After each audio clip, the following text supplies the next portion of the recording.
Assalamualaikum warahmatullahi wabarakatuh. Nama saya Sri Lestari dari Prodi dari Ilmu Al-Quran dan Tafsir semester 2. Di sini saya akan mempresentasikan materi tentang puasa. Pengertian puasa. Puasa secara bahasa memiliki arti mencegah dan secara istilah puasa mempunyai arti mencegah dari segala sesuatu yang bisa membatalkan puasa, mulai dari terbitnya fajar hingga terbenamnya matahari dengan niat tertentu. Dalil berpuasa terdapat di surah Al-Baqarah ayat 183. A'udzubillahi minasyaitonirrajim. Ya ayyuhalladzina amanu kutiba alaikumusyamu kama kutiba alal ladzina min qablikum la'allakum tattaqun. Yang artinya, hai orang-orang yang beriman, diwajibkan atas kamu berpuasa sebagaimana diwajibkan atas orang-orang sebelum kamu agar kamu bertakwa. Waktu diwajibkannya puasa. Puasa diwajibkan pada bulan Sya'ban tahun kedua Hijriah. Nabi Muhammad SAW melaksanakan puasa itu Ramadan itu 9 kali dan semuanya tidak genap 30 hari kecuali 1 Ramadan saja. Hukum-hukum puasa. Hukum puasa mempunyai 4. Yang pertama wajib, sunnah, makruh, dan haram. Yang pertama wajib, yaitu dalam 6 puasa. Yang pertama puasa Ramadan, yang kedua puasa qada, yang ketiga puasa kafarat, yang keempat puasa dalam haji dan umroh sebagai ganti dari menyembelih fidyah. Yang kelima puasa istisqa, yang keenam puasa nazar. Puasa sunnah terbagi menjadi 3. Yang pertama puasa sunnah yang berulang-ulang dengan berulang-ulangnya tahun, seperti hari Arafah, Tusu'ah, Asyura, tanggal 11 bulan Muharram, 6 hari di bulan Syawal, bulan-bulan yang mulia, 10 hari pertama bulan Zulhijjah, dan puasa-puasa yang lainnya. Yang kedua, puasa sunnah yang berulang-ulang dengan berulang-ulangnya bulan, seperti bulan Bid, yaitu tanggal 13 sampai dengan 15, dan setiap bulan puasa di Yaumul Sud, yaitu tanggal 28 sampai tanggal 30. Yang ketiga, puasa sunnah yang berulang-ulang dengan berulang-ulangnya minggu, seperti puasa hari Senin dan hari Kamis. Yang ketiga yaitu makruh. Yang keempat haram. Kapankah diperbolehkan berpuasa? Saat hari Syak atau separuh bulan kedua dari bulan Sya'ban? Jawabannya, diperbolehkan berpuasa saat hari Syak atau separuh bulan kedua bulan Sya'ban dalam 3 keadaan. Yang pertama, ketika melakukan puasa wajib seperti puasa qada, kafarat, atau nazar. Yang kedua, ketika memiliki kebiasaan berpuasa seperti biasa melaksanakan puasa Senin, Kamis. Yang ketiga, ketika menyambung separuh bulan kedua bulan Sya'ban dengan hari-hari sebelumnya. Misal puasa tanggal 15, maka diperbolehkan puasa di hari 16, 17, dan seterusnya hingga akhir bulan. Jika di pertengahan tidak puasa sehari saja, maka seterusnya diharamkan berpuasa.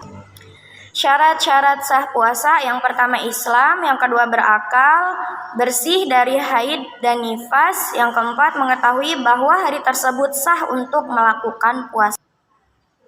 Sekarang syarat wajib puasa. Yang pertama Islam, yang kedua mukallaf yaitu baligh dan berakal, yang ketiga mampu, yang keempat sehat, yang kelima mukim. Rukun-rukun berpuasa. Yang pertama ialah niat, yang kedua meninggalkan hal-hal yang membatalkan puasa dalam keadaan ingat atas kemauan sendiri dan tidak bodoh yang dianggap udzur. Penetapan kewajiban puasa Ramadan. Yang pertama, dengan sempurnanya bulan Sya'ban 30 hari. Yang kedua, persaksian 1 orang adil atas terlihatnya hilal Ramadan.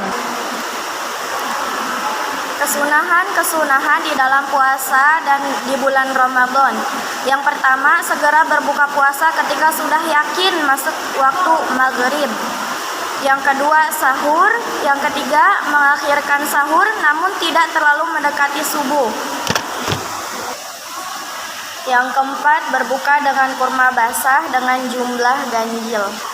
Yang kelima, membaca doa berbuka. Yang keenam, memberi jamuan berbuka.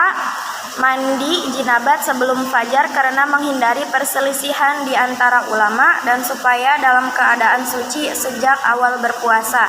Mandi setiap malam di bulan Ramadan setelah waktu maghrib. Melaksanakan sholat tarawih sejak malam pertama hingga akhir Ramadan. Sangat dianjurkan untuk melaksanakan sholat witir.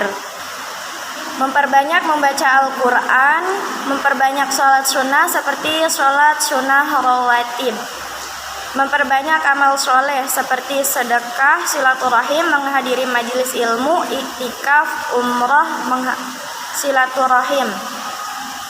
Berusaha menemukan malam Lailatul Qadar di 10 hari terakhir, terutama di hari-hari ganjilnya. Berusaha berbuka dengan barang-barang yang halal.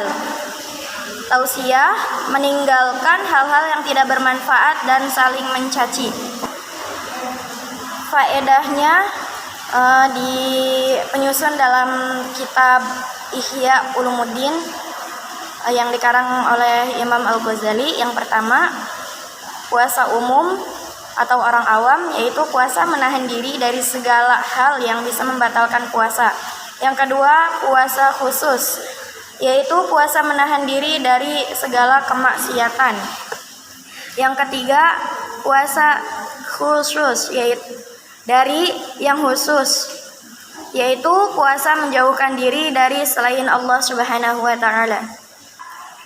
Hal-hal yang makruh dilakukan ketika sedang berpuasa. Yang pertama, al-aqlu, yaitu mengunyah. Yang kedua, mencicipi makanan tanpa ada hajat. Yang ketiga, cantuk, yaitu mengeluarkan darah. Yang keempat, membuang air yang pertama kali masuk ke dalam mulut saat berbuka. Yang kelima, menyelam dalam air meskipun karena melakukan mandi wajib. Yang keenam, bersiwak. Yang ketujuh, banyak makan dan tidur serta berbicara tentang hal-hal yang tidak berfaedah. Menikmati kesenangan-kesenangan yang mubah, baik hal-hal yang dicium, dilihat, atau yang didengar. Perkara yang membatalkan puasa. Yang pertama, perkara yang membatalkan pahala puasa meskipun puasanya sah sehingga tidak wajib mengqadha.